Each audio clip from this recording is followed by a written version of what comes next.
Felicidade interna bruta.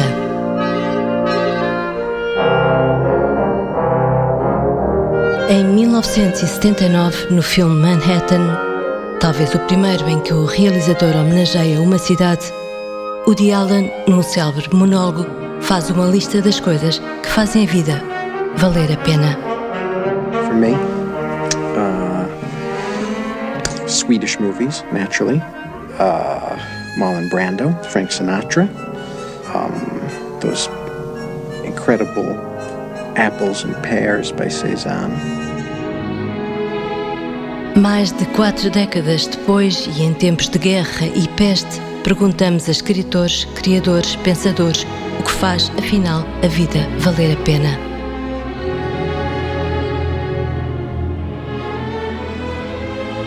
Ana Cristina Silva, muito bem-vinda aqui ao nosso podcast.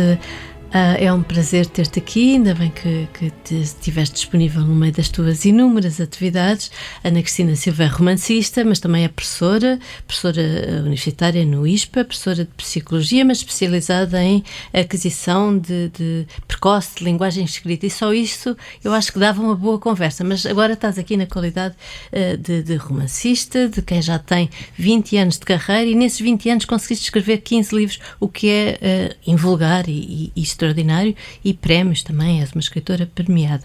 Sai agora o teu 15º romance, que se chama À Procura da Manhã Clara, que é uma... Já vamos falar um bocadinho desse teu livro, mas este título remete-nos, obviamente, para a música Filhos da Madrugada de Zeca Afonso, e eu ia fazer uma espécie de jogo contigo, que é para também as pessoas que ainda podem andar distraídas e não te conhecerem, saberem mais ou menos a vastidão dos teus interesses e da tua obra, perceberem mais ou menos os teus gostos e os teus interesses. Então eu vou dizer o nome de figuras e tu dizes se já as trataste, se já escreveste sobre elas e se já as resgataste para a ficção. Antes de começarmos o jogo, posso só agradecer-te o convite. Ora, essa, não, e o não prazer. Podes. Não podes. E o prazer de estar a falar contigo.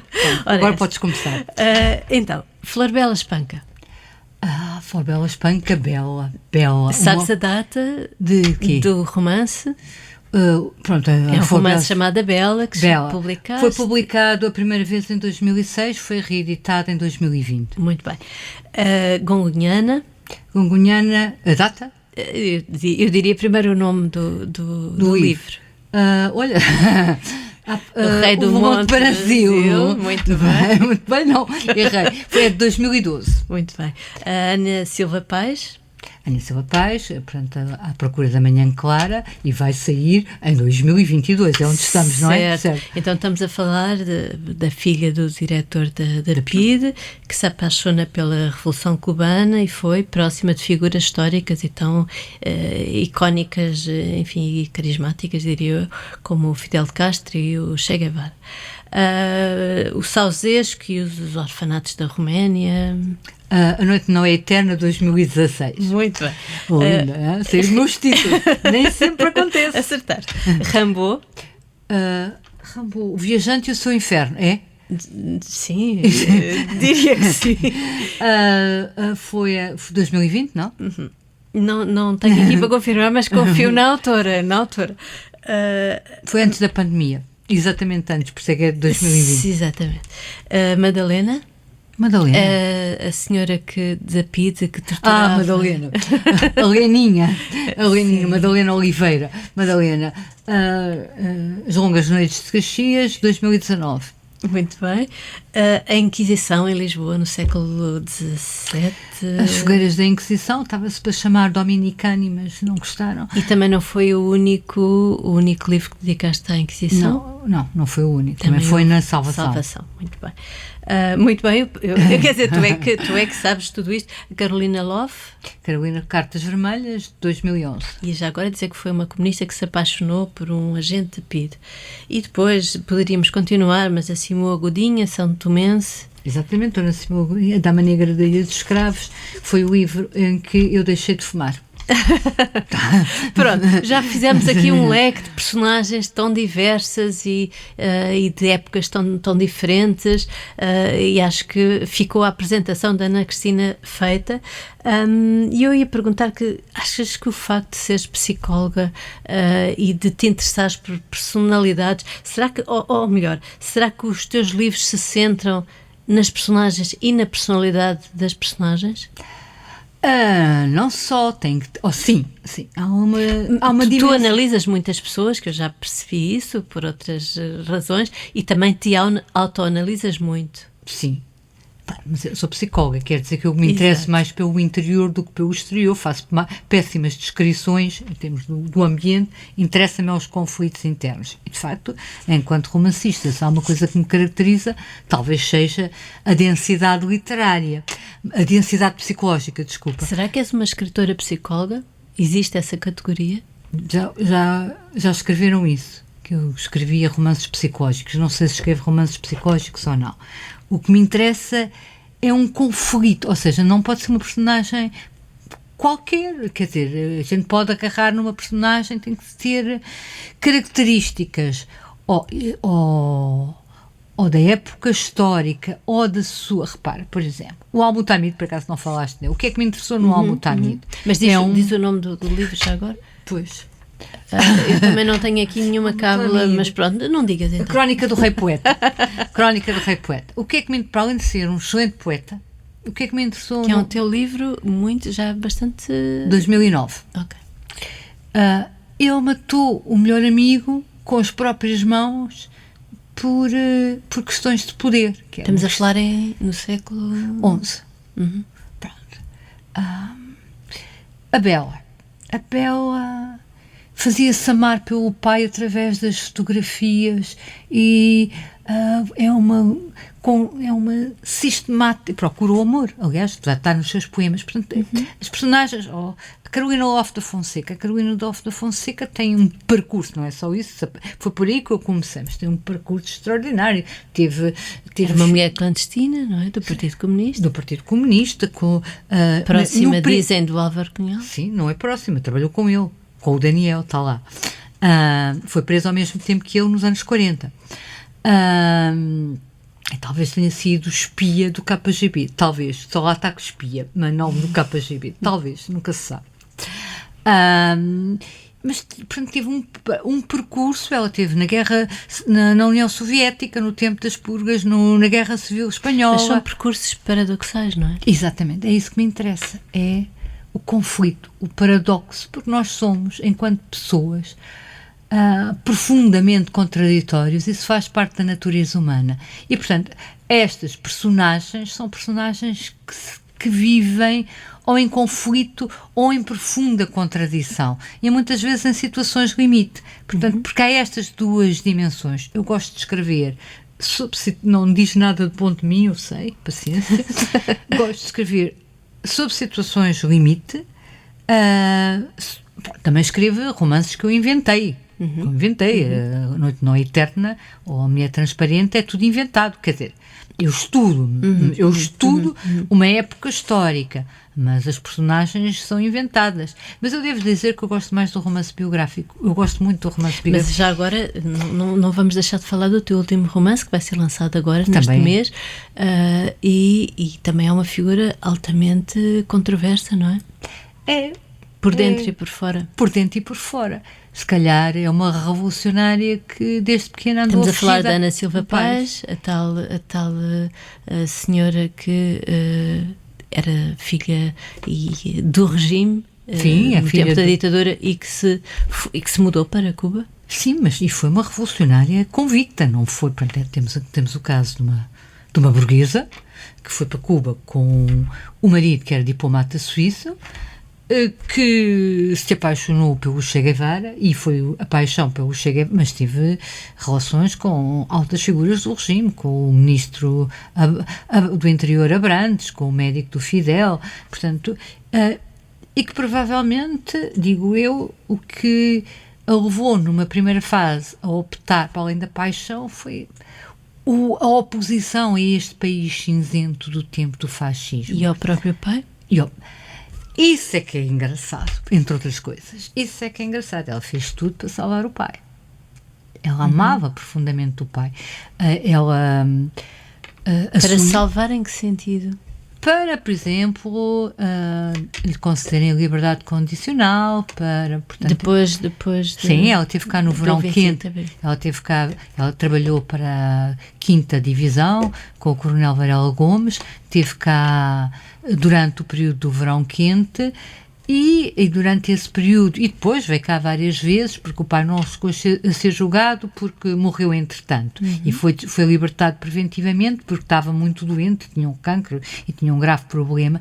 Ela, como que, e isso é uma das coisas que eu mais gosto, aí está aquela coisa, a contradição. Uma mulher que, apesar de não ter uma grande formação ideológica, ela ia para o trabalho da safra do açúcar, aquela vez que o Fidel adiou o Natal para julho, portanto, para as 10 toneladas, a campanha das 10 toneladas, portanto, ela...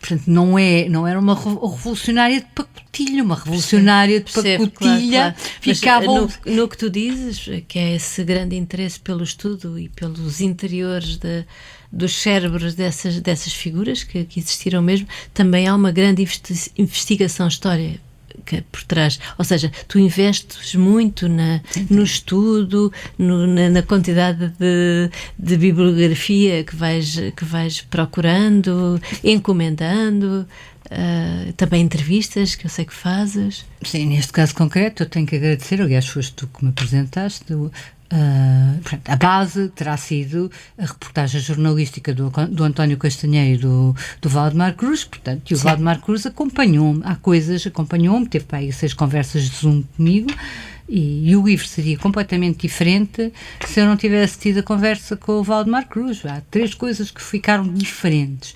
Um é o caráter fantasioso da Annie. Ou seja, era daquelas senhoras onde a realidade e a fantasia se misturam. E eu não tinha a noção, nem a partir do livro, nem a partir... Da reportagem. Portanto, do livro que é a reportagem, nem a partir das conversas. Eu conversei com amigas dela, do tempo da 5ª Divisão. Deixa só explicar, é que o livro, a reportagem desses jornalistas que acabaste de citar, deu também um livro. Que é a Filha Rebelde. E não estava lá. Outra coisa foi, aliás está lá em sentido contrário no livro, mas foi o Valdemar que me chamou a atenção. O ano passado, no 25 de Abril, no Público, acho que foi no Público, saiu uma reportagem com o diretor de Peniche no tempo em que o Silva Paz esteve lá preso. E ele fala de uma fotografia que a Annie foi visitar o pai à prisão, a Peniche, esteve em Caxias também, mas também esteve em Peniche, e onde lhe mostrou fotografias ele diz que lhe mostrou fotografias do pai com ela em Varadero, portanto foi a Cuba. Quando não é isso que está escrito, aliás no livro está escrito que seria que essa era uma hipótese muito pouco remota. A única pista que havia é que o Silva Paz punha alfinetes no mapa em relação aos sítios que tinha ido, e estava lá um alfinete com Cuba, mas de qualquer maneira no livro é dito que é muito pouco provável. No entanto, depois o Valdemar Cruz, eu não li a entrevista, portanto há todo um capítulo em que o Silva Paz vai a Cuba, claro, com umas coisas que são inventadas, porque estas coisas também têm que ter a sua invenção, não é? Claro que sim. Porque não sei como é que ele fez para entrar em Cuba. E que não aconteceria se eu não tivesse conversado com o Valdemar. E para além do mais, também a forma, a natureza da relação, porque quando ela chegou cá, ela conversou às amigas que praticamente tinha vivido com o Che Guevara, o que não era bem verdade. E portanto, aliás, o livro acaba, não se costuma dizer o livro acaba com uma referência ao Valdemar, exatamente porque, de algum modo, aquilo que o livro acabou por ser tem muito a ver com a ajuda que ele me deu, da qual eu estou muito grata. Muito bem. Ana Cristina, já percebemos que fazes então essa investigação muito sistemática, muito cuidadosa, muito vasta, muito intensa, e não sei se posso revelar isto, mas já vou revelar. A seguir vais para o Marquês de Pombal, não é? Vou. Vou, não estou. Já estás. Já estou. O que é assim um salto também. Mas viajas muito no tempo, viajas muito na... o Marquês de Pombal interessou-te em que perspectiva? No poder. Uhum. O Marquês de Pombal é aquela figura que...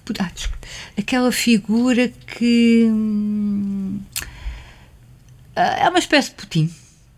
Estou fora de sério, não estou a brincar. Uhum. E, portanto, o poder é como o Gungunhana e o Mozinho de Albuquerque. No caso concreto, é o que é que acontece em duas pessoas de culturas completamente diferentes que tiveram muito poder e perderam o poder. Uhum. Aqui, neste caso, para além de uma série de contradições e de uma determinada época, o que me interessa essencialmente é o que é que o poder faz às pessoas e como é que elas se transformam, ou como é que elas são, o que é que elas procuram ser através do poder. Uhum. E como o poder é, como se costuma dizer, já é uma frase batida, mas é afrodisíaco, não é? É, exatamente. E como as pessoas se podem tornar profundamente violentas. Mas é aquela história, agora parece assim um saco de provérbios, mas queres conhecer o vilão, põe-lhe um pau na mão. Exatamente, queres conhecer o vilão, põe-lhe um pau na mão, mas no caso do Marquês de Pombal, ele foi conquistando o pau não se revelou logo, foi... Uhum. Quando ele teve o pau na mão, aquilo foi pau por tudo quanto era sítio. E curiosamente não há há muitas biografias imensas, aliás, muita investigação histórica à volta do Marquês, mas não é a figura em si, quer dizer, a figura, o contexto é sempre como... Mas não há análise psicológica do Marquês, isso de facto se calhar ainda não... ainda não está não feito. Ana, outra coisa, isso portanto, é o romance que nós vamos esperar daqui para o ano? Para o final do ano. Muito bem, mas já é o teu 16º e ainda bem que já estás numa fase exploratória, pelo menos. Eu só me sinto escritora se estou a escrever. Uhum. Aliás, só comecei a dizer que eu era escritora para ir a partir do 12º. 12º livro. Exatamente. Até parecia que era 12º da escola. Exatamente. Portanto, antes era autora. E depois, eu sou viciada. Eu sou muito viciada. E a propósito desse teu vício, eu acho que és a escritora que eu conheço de proximidade que, para quem a escrita é quase uma questão vital. E às vezes tu vais até ao limite da dor física. Estou a lembrar-me de quando começaste a ler este livro e ficaste com um problema na garganta porque o leste em voz alta para encontrar... Não foi um problema na garganta, foi um problema menos prosaico, ou seja, foi na ligação do sacroiliaco, ou seja, no rabiosque. Queres explicar o que é que fizeste e como é que às vezes te exploras o teu próprio, os teus próprios limites para... Exploro os meus próprios limites porque eu trabalho, tenho uma carreira universitária, não é? Portanto, tenho que agarrar, ando sempre a lutar com o tempo. E, portanto, eu tinha 4 dias, tinha que entregar no fim de semana, porque aquilo foi mudado com a... E, portanto... E, de facto, eu não gosto, chateia-me um bocado, mas ler em voz alta dá ritmo. Exatamente. E permite apanhar frases. Exatamente. E algumas gralhas, exatamente. Talvez. E repetições e coisas desse tipo. Mas estás 4 dias a fazer assim... Ficaste com um problema na coluna. Exatamente. Mas essa questão de ser quase um ponto vital para ti, a escrita, isso confirmas? Confirmo. É a minha... Até falava no dia com a Maria João Luís. É a minha brincadeira. É porque nós andámos as duas na escola e, portanto, ela está... nós somos umas privilegiadas, somos Maria velhotas... João Luís, que é uma atriz. Somos velhotas, mas ainda continuamos a brincar. Ela brinca no palco e nas novelas e essas coisas. Eu brinco... Eu gosto de me enfiar lá dentro. Gosto. Dentro desse mundo. Exatamente. Gosto. Desse mundo paralelo. Exatamente. Gosto. Eu sou profundamente viciada. Eu acho que sou, pronto... Também era em relação aos cigarros. E, portanto, às vezes quando estou 4 meses, já me aconteceu, está 4 meses sem escrever, fico vazia. Parece-me uma coisa, mas fica um bocado vazia. Deixa-me dizer-te foste tu que a fizeste, mas já não te lembras bem, mas dos tópicos da tua lista foi mergulhar como se não houvesse outros mundos num universo de um livro. Essa é um dos itens da lista das coisas que fazem a vida para ti valer a pena. Sim. Portanto, cá está. Quer ao nível da escrita, quer ao nível da leitura. Sim, mas eu aí perguntava-te o seguinte: imagina aquela célebre ilha que ninguém sabe onde é, para onde só se pode levar um livro. Estamos sempre a ouvir falar desta célebre ilha, ainda estamos para descobrir onde é que ela fica. Imagina que nessa ilha não podias levar o que quisesses, mas havia uns deuses déspotas, como todos os deuses, que te diziam: só tens 2 faculdades, ou ler ou escrever. Qual é que escolherias? Eu, apesar de tudo, escolheria... Eu já li muito. Eu, apesar de tudo, escolheria escrever. Eu sei que não é a resposta que dá... Eu, apesar de tudo, escolheria... Porque aí sou eu a brincar. Eu também brinco a ler. Aliás, há sempre uma interpretação. E eu gosto muito de ler. Mas não é o meu ego. Assim, só vi o ego dos outros. Não é? Sim, suponho que sim.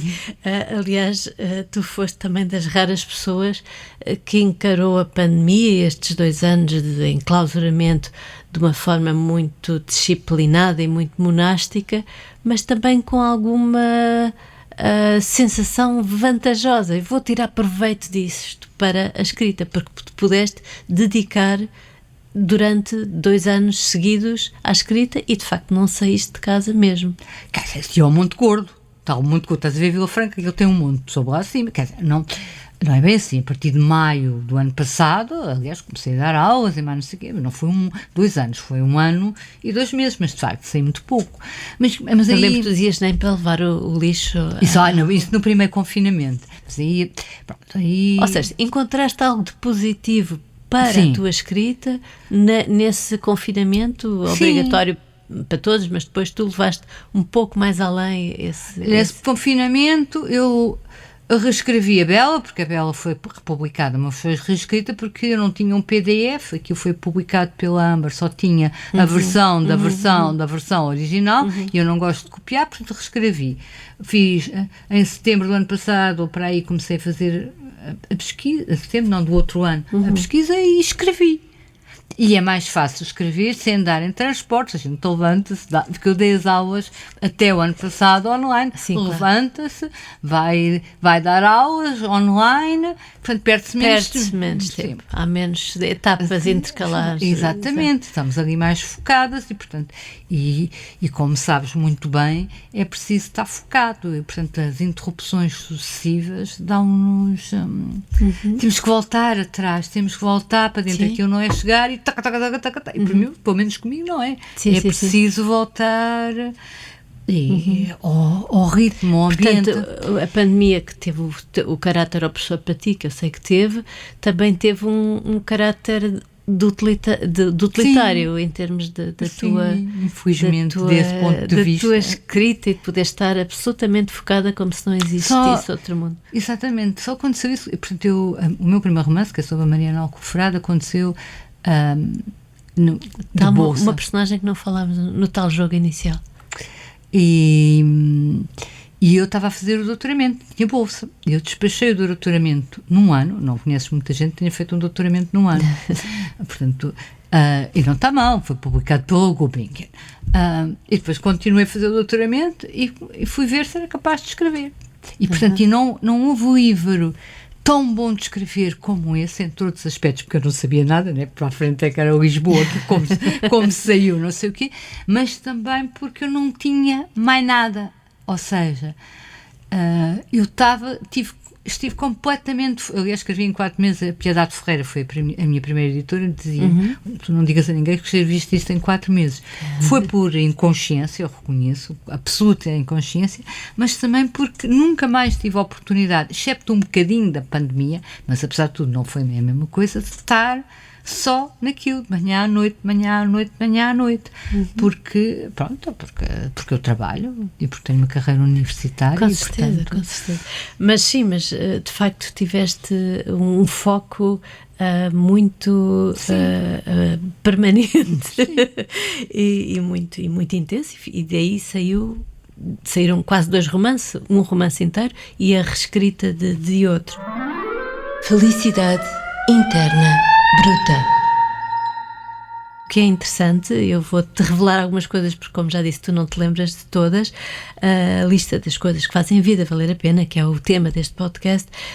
É engraçado porque muitas vezes associas uma coisa boa à outra. Não colocas só uma coisa, é esta coisa se outra coisa estiver a acontecer. E a primeira coisa que tu referiste na lista foi o livro dos 5, da Enid Blyton, Enquanto Comias uma Gemada, aos 7 anos. Sim. Foi isto que escreveste. Eu adorava ler, eu era uma miúda que adorava ler, eu ia à biblioteca vindo para cá, um perigo que eu passava, e eu tinha um prazer, era aquelas coisas, sabes, daquele prazer da memória, de o momento de estar a ler e ao mesmo tempo estar a comer uma coisa que eu gostava muito, nomeadamente uma gemada com açúcar ouro. Que era o que antigamente davam às crianças, não é? Eu penso que agora deve ser altamente proibitivo, não sei.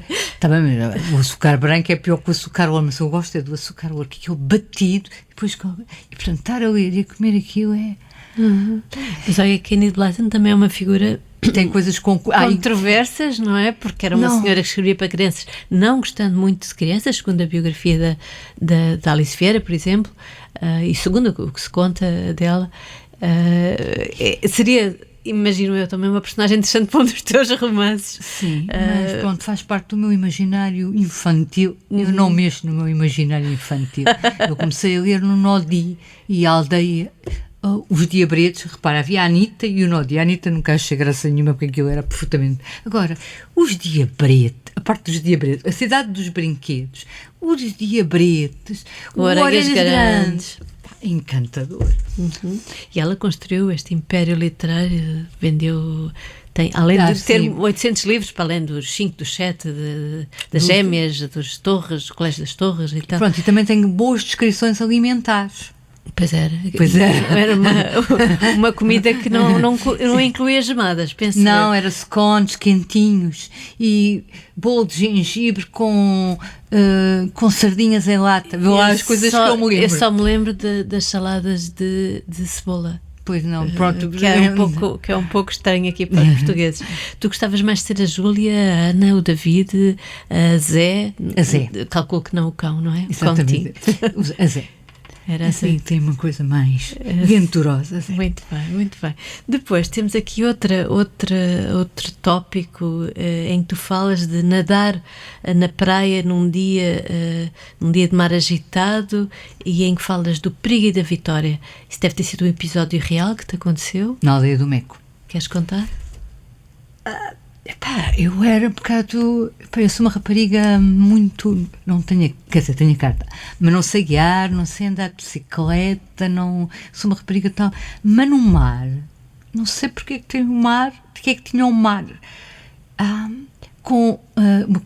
Tinhas 17 anos? Tinha 17 anos, lembro perfeitamente de estar o mar... E que eu não tinha... De estar o mar agitado, e nublado, e eu ir e afastar-me cada vez mais. Eu não tenho medo nenhum. E depois vir já no período, porque eu sou fraquinha, e na altura ainda era mais fraquinha, regressar na parte final, vir perfeitamente enrolada, mas não tenho medo nenhum de me ajustar às ondas e ir respirar. Percebes? Uma coisa perigosíssima. Sim. E aqui eu senti uma espécie de euforia. Quando cheguei toda a gente, não sei o que, eu senti uma espécie Toda a gente, não sei o que, quer dizer que estariam aflitos. E eu a sentir... Aliás, curiosamente, na Annie, e não é a primeira vez na Annie, que as minhas personagens, quando se afastam de uma coisa que não gostam, afastam-se a nadar. E aconteceu a nadar. Portanto, este episódio foi muito marcante para ti, porque foi quase uma conquista sobre o medo, ou a anulação do medo. Também, eu não sei, deve ter sido uma conquista com um bocadinho... E eu não sou nada assim, com um pico de adrenalina, estás a ver? Um pico de adrenalina. E eu adorava nadar, eu adoro nadar. Aliás, ainda não deve estar aí, mas é uma das minhas imagens de felicidade. Eu sei que não gostas de piscinas, mas uma piscina aquecida, com eu não posso apanhar sol por causa dos imunossupressores, mas ao sol, com uma toalha por cima do sol, a ler um livro e nadar. Ler o livro. Estás a ver, lá estás tu a associar duas coisas que gostas. Aqui também associas duas coisas que gostas no próximo item, que é ficar esmagada com a ronda noturna do Rembrandt em Amsterdão, quando estavas profundamente apaixonada. Portanto, associas aquele quadro do século XVII, grandioso, que é talvez a grande obra do Rembrandt, ao estares em Amsterdão e apaixonada por uma pessoa. Exatamente. E isso aconteceu também. E eu já voltei a ver, gostei muito, mas não teve o mesmo impacto. Já voltei. Quando não estavas apaixonada, não teve o mesmo impacto. Não teve o mesmo impacto. Aí, de facto, eu fui ver, agora não consigo dizer o nome daquilo é holandês. O Rijksmuseum. Esse. Eu também disse mal, mas pronto, arrisquei. Também disseste, mas eu nem arrisquei. E, de facto, aquela coisa... E esse significou que um deslumbramento absurdo. Deslumbramento, mas será aquele jogo de luz e sombra, que é uma coisa que também te interessa em termos de caracterização de personagem, esse contraste, a grandiosidade, o barroco, o que é que seduziu? Tem muitos pormenores e, portanto, é grande nos muitos pormenores. E, portanto, tem um impacto que eu estava à entrada e eu estava de mão dada e que eu fico... E depois é uma pintura grandiosa que tem elementos contraditórios. Exatamente. E que está sempre a ser está sempre a ser estudada e interpretada, não é? Aliás, começa logo por um facto, penso que isto já foi revelado há umas décadas, do facto de se chamar Ronda Noturna quando aquilo se passa dia, mas é um quadro tão escuro que as pessoas começaram a chamar-lhe Ronda Noturna. E depois tem elementos muito misteriosos, não é? Aquela figura feminina, que bem te lembras, muito iluminada, que não se percebe bem o que é que está ali a fazer. Mas é isso, é o que eu estava a dizer, é grandioso nos pormenores misteriosos. Exatamente. E depois no fundo, tu estás a olhar para uma coisa estática, mas é uma narrativa. Então está cheio de coisas a acontecer. Aquilo poderia ser uma cena de cinema, não é? Porque eles estão a disparar, há um cão que está a ladrar, há um tambor a tocar, parece que é um quadro que tem som, não é? É um quadro que uma pessoa fica... Exatamente, é esses detalhes todos e tudo ao mesmo tempo. Fica... A sensação que eu tive foi... Muito bem, é uma onomatopeia, mas acho que é muito eloquente. Está bem. Depois passamos para Paris, uma altura em que estavas a passear por Paris, também muito apaixonada. Sim, mas isso foi antes. Foi uma paixão mais intensa, foi antes. Porque Paris tem aqueles bairros, aquelas ruas, aquela literatura... Há o Paris real e ao Paris literário. Míticos. E, pronto, que se misturam na minha cabeça quando andava a passear por lá e que era potenciada também por estar apaixonada por um jovem. Mas referes-te à literatura, ao realismo do século XIX? Todos, desde o Sartre e o existencialismo e aquelas planadas, o Quartier Latin, o Rimbaud, exatamente. E o Rimbaud? Exatamente, eu estava hospedado ao pé do Jardim do Luxemburgo, ao pé da Sorbonne. Exatamente, e podia-se ir para ali, para aquele lado, e portanto foi a primeira vez que eu fui a Paris, e eu gosto muito de Paris. Mas achas que a paixão que tu estavas a viver nesse momento tudo a paixão potenciou essa tua voltei visão? Voltei lá e não foi a mesma coisa. Já não era a mesma coisa outra vez. Voltei lá e pronto, já não era a mesma coisa. Muito bem.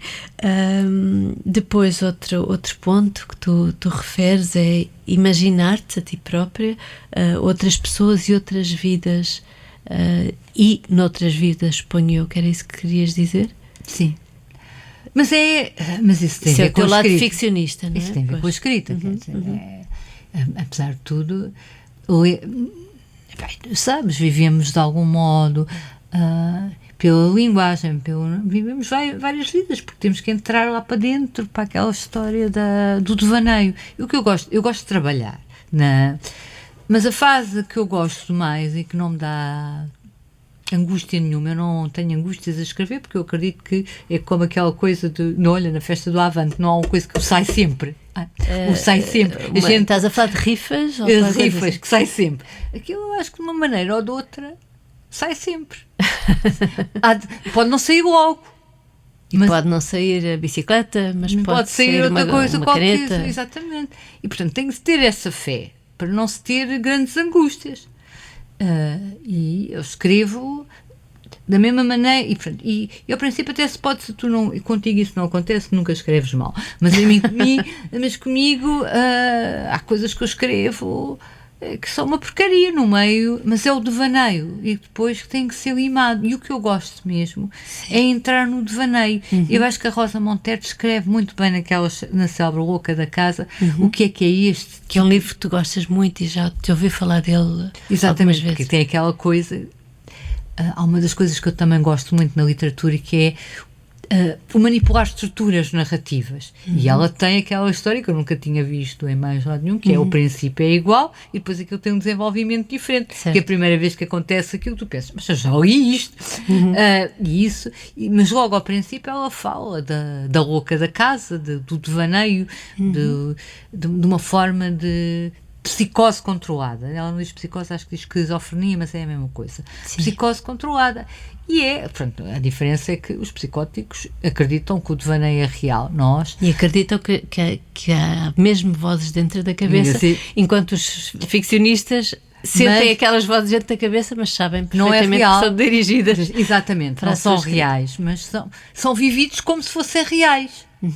Tendo nós essa distância, e isso é bom, eu gosto, diverto-me. E portanto é isso que eu queria dizer. E aquela angústia da folha em branco, aquela angústia de não terminares as coisas a tempo, aquela angústia de não ser exatamente aquilo que queres dizer, aquela angústia de não estás a apanhar a personagem, não estás a conseguir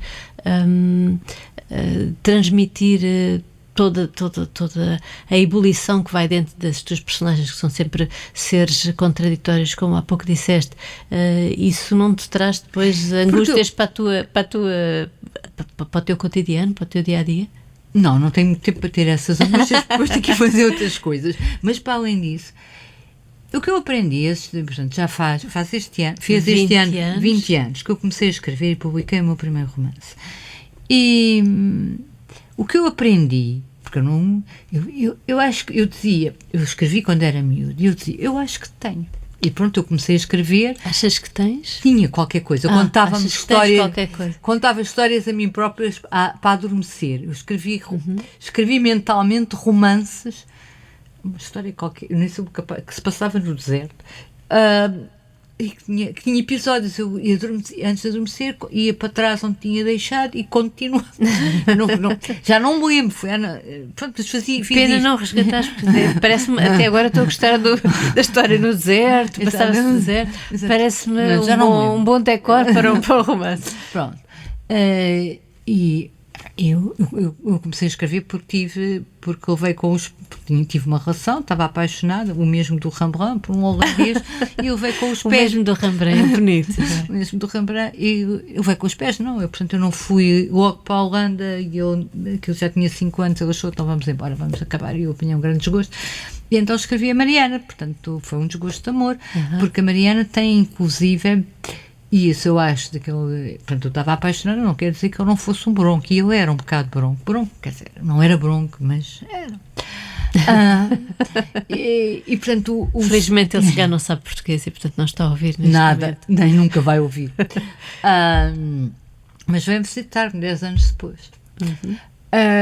E o Chamilly, que era o amor da Mariana, depois o Saint-Simon dizia que ele era bronco, e portanto eu escrevi, aquilo era o livro ideal para mim. Eu tinha lido um livro sobre a Mariana, que se chama Mariana, de uma autora Buzol, que eu achei um belo livro do ponto de vista narrativo, mas ela não sabe quem é a Mariana, não percebe nada da Mariana. Aqui vou eu, que não tinha escrito livro nenhum, então vou fazer uma pesquisa e para a frente é que é Lisboa. Eu escrevi aquilo em 4 meses e aquilo saiu sem uma revisão.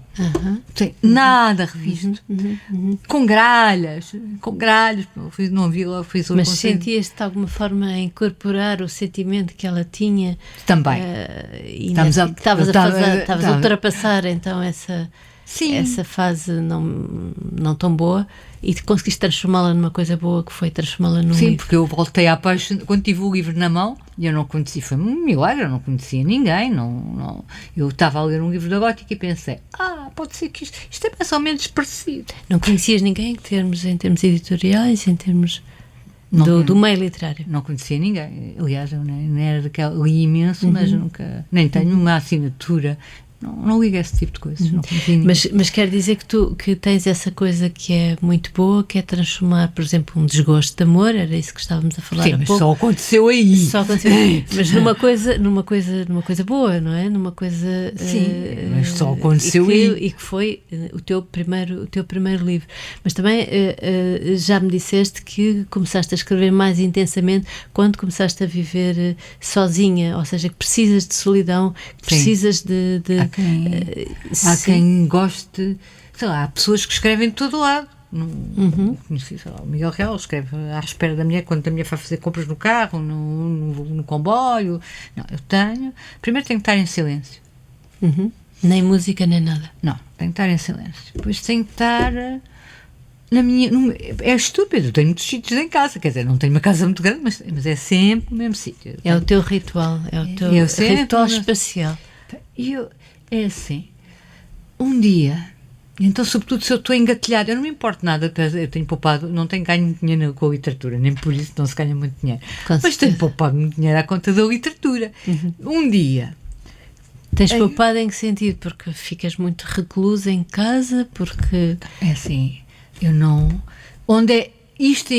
um romance é uma maratona, e uma maratona, quando tu mais estás envolvida e não tens quebras, aquilo melhor corre, pelo menos para mim.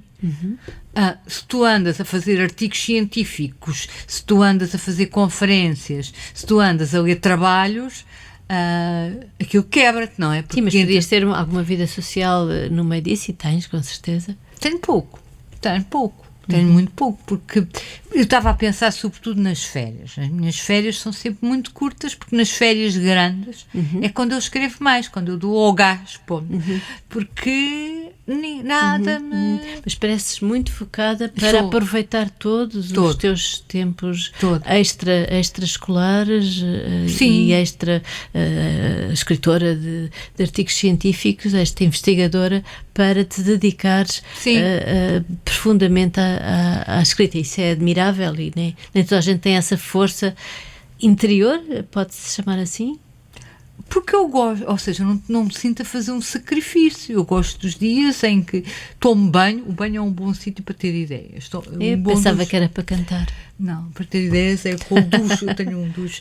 Eu tomo banho e visto um fato, eu tomo bem, portanto não fico com pijama. Muito bem, acredito que sim, com certeza. Eu visto um fato de treino, não quer dizer, até posso andar por ali, limpar um bocadinho de pó, ler o resto, fazer não sei o quê, depois isto é um bom dia. E és capaz de estar muitas horas a escrever? Depois eu sou muito disciplinada também a comer. Depois vou comer, faço não sei o quê, mas sou capaz de Mas é um dia perfeito para ti? É um dia perfeito. Não vou a lado nenhum. Em que estás com os teus personagens ali a... Não vou a lado nenhum. Não vejo a minha irmã nem o meu sobrinho que moram por baixo de mim. Não vejo ninguém. Mas olha, por falar em sobrinho, o teu último Os meus sobrinhos. E o teu último item tem a ver com uma das coisas que te faz feliz, que é escutar o teu sobrinho a tocar jazz ao piano. Geralmente quando estou a escrever, ou seja, a música incomoda muito, no vizinho de cima, que aquilo incomoda-me terrivelmente. Mas eu está 2 andares abaixo e toca piano muito bem, eu acho que não pode ser coisa de ti. Não, toca com certeza. E quando eu toco jazz e toco assim umas coisas e tem a alma a tocar aquilo, quando eu estou a escrever, porque eu estou em cima, eu toco por cima, por baixo. Ok, não está na tua casa, mas tu consegues ouvir através das paredes. Exatamente, e aquilo dá-me uma certa paz e um certo orgulho, devo dizer, porque acho Pronto, eu acho que... porque é um miúdo muito curioso. Eu gosto de pessoas que têm prazer na curiosidade, que têm prazer em... Que é, aliás, uma das características mais importantes de um escritor, não é? Exatamente. E ele é muito curioso e, portanto...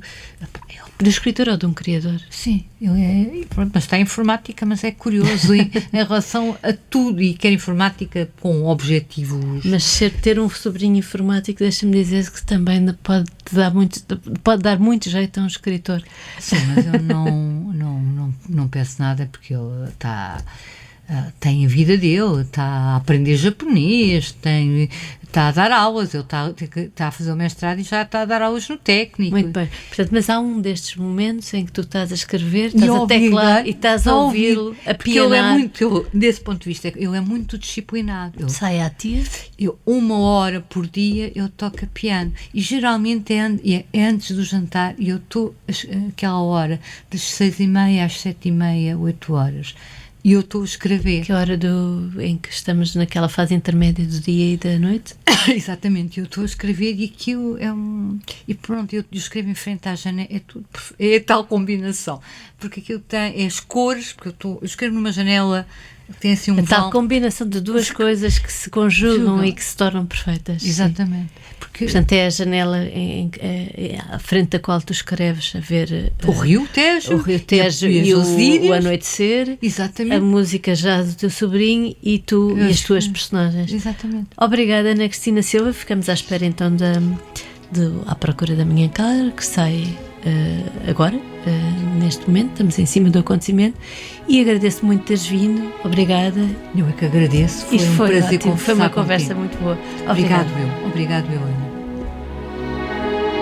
Este é um podcast criado por Ana Margarida de Carvalho para a Câmara Municipal de Lisboa.